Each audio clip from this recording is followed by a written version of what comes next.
In this lesson, we are going to look at the discriminant, which is a special part of the quadratic formula. So the discriminant is a special part of the quadratic formula. It is just the radicand in the formula. So specifically, we're talking about the b squared minus 4ac part, not the square root, okay, just the radicand. And since the discriminant is just a number, it could play out three different ways. It could be positive, it could be negative, or it could be 0. So let's consider what happens if it's positive. So let's say the discriminant is positive 4. Well, I would be able to take the square root of positive 4, it'd be 2, which would give me this, which would be negative 2 plus 2 would be 0 over 2, or negative 2 minus 2 would be negative 4 over 2, so I'd get two solutions, 0 and negative 2.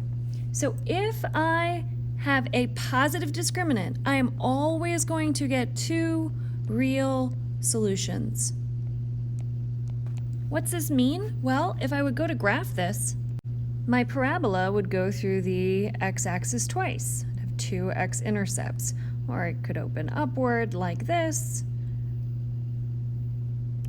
Now let's think about what happens if I have a negative radicand. Well, this would give me, similarly, negative 2 plus or minus 2i over 2. So now my solutions are going to be complex. I'm going to still have two of them, but two complex solutions. So graphically, what will that look like?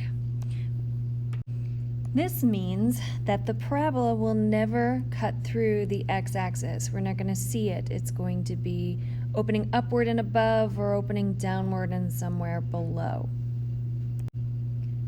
The final scenario is if the discriminant is equal to exactly 0. Well, the square root of 0 is 0, which would produce just negative 2 over 2 in this specific example for an answer of negative 1. So when the discriminant is 0, there is just one real solution.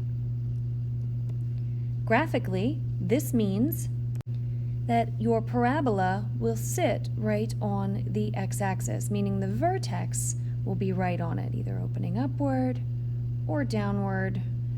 It would be tangent to the x-axis. So let's use the discriminant to determine the number and type of solutions to this quadratic equation. So I'm going to have to put it in standard form, just like I do with all quadratics that I'm trying to use the quadratic formula for. So I'm going to line up my like terms here, which would produce 4x squared plus 3x plus 6x plus 9 equals 0. So A is 4, B is 6, and C is 9. So the discriminant is just the radicand, b squared minus 4ac, from our quadratic formula. So now let's just substitute. So I'm plugging in 6, 4, and 9. So this would give me 36 minus 144, which is negative 108. So since I'm going to have a negative discriminant, that means that I'm going to have two complex solutions. One final interesting note would be that if the discriminant is a perfect square, you could actually solve the equation by factoring and doing the ZPP. Sometimes it's hard to tell at the beginning if you can solve by factoring, but if you've found the discriminant and it ends up being a perfect square, so like 0, 1 squared is 1, 2 squared is 4, 9, 16, 25, etc., it does tell you you could do it by factoring.